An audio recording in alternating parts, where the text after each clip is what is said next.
fala de valgo dinâmico, a gente está falando de uma condição onde o meu joelho está desabado medialmente. Em geral, quando eu tenho desabamento medial do joelho, o meu pé também está desabado. Então a gente tem um pé que a gente chama de pé valgo, né? Ou um pé que está em eversão. Além desse pé, eu também tenho alterações no meu quadril. O meu quadril, ele não só responde, o meu ilíaco, né? Nesse caso o ilíaco direito, ele também vai responder se anteriorizando, rodando internamente e aduzindo. Então, tudo que a gente falar de alterações biomecânicas, de alterações anatômicas, a gente vai falar no aspecto tridimensional, pois é assim que o nosso corpo se movimenta. Não existe simplesmente o joelho ficar aduzido, né, que essa palavra nem existe nos livros de biomecânica, né, mas existe sim uma adução do joelho, o joelho desaba em adução, tá? Isso é o movimento do joelho no plano frontal e todas as articulações se movimentam também no plano frontal. Então, quando o meu pé entra em eversão, automaticamente ele faz uma eversão, uma dorsal e uma adução. Mesma coisa acontece no meu ilíaco, no meu quadril. Quando o meu quadril roda internamente, né, ele vai realizar uma anteriorização e uma adução. Então esse é o padrão do ilíaco. Quando ele precisa rodar internamente, se eu precisar em algum momento rodar ele internamente, ele também vai se anteriorizar e aduzir. Isso é a biomecânica do meu ilíaco, assim como é a biomecânica do meu pé. Se eu fizer uma eversão, ele automaticamente já vai fazer uma dorsal e uma adução, tá? Então, eu queria que vocês entendessem isso para que a gente pudesse... eu estou falando dorsal, mas na verdade é uma flexão... é uma dorsal flexão, tá certo. Tava me confundindo aqui com o pé. Tá, então, quando a gente tem essas alterações, o meu joelho quase que responde às alterações do meu quadril e do meu pé. E aí eu sempre digo isso nos meus cursos, nas minhas avaliações. O joelho é uma articulação, de certa forma, burra, né? Ele não tem quase que uma resposta própria, né? Ele não consegue se movimentar propriamente. Ele simplesmente só responde ao que o quadril e o que o pé manda ele fazer. E muito por isso, se a gente for também ver as musculaturas que estão próximas do joelho, né? Assim como o quadril, a gente tem vários músculos que saem do quadril e se inserem que fazem toda a estabilização, né? Os rotadores internos, os rotadores externos do quadril, o próprio pé, existem vários músculos dentro do meu pé.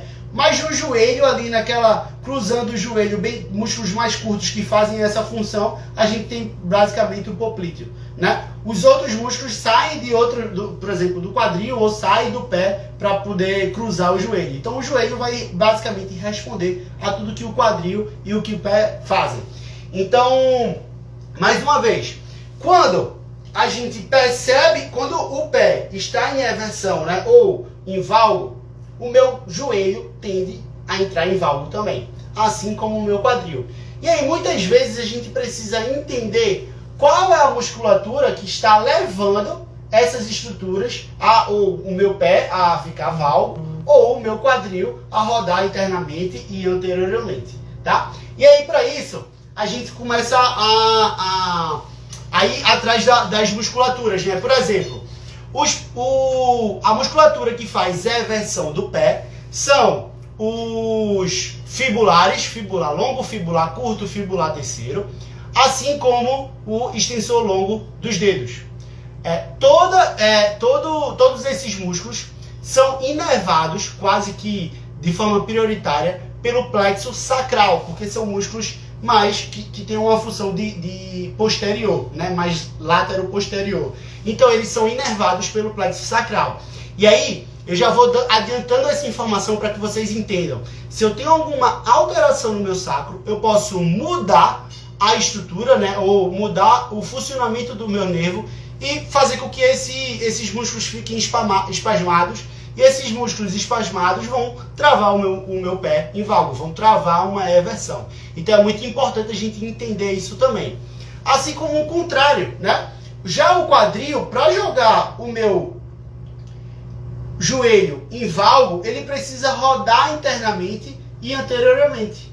E aí, geralmente, quem faz essa movimentação são músculos do plexo lombar.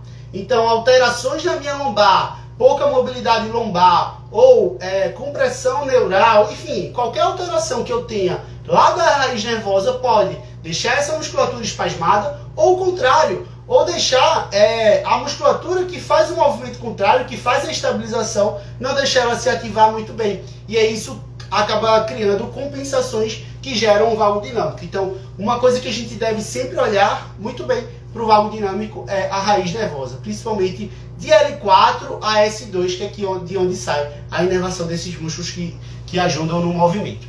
Então, como a gente falou, os músculos, quando o meu pé está em eversão, eu tenho as musculaturas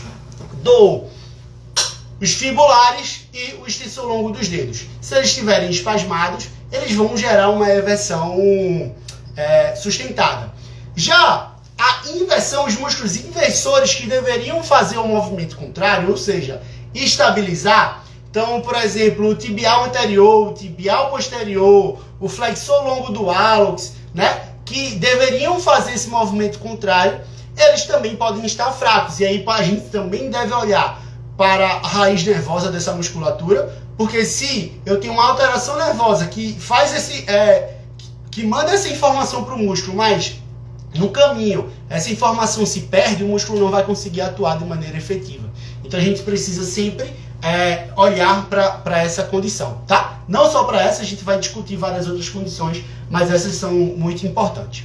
Já no meu quadril, eu falei para vocês que ele está antero-interno, né? Ele tem uma anteriorização e rodado internamente.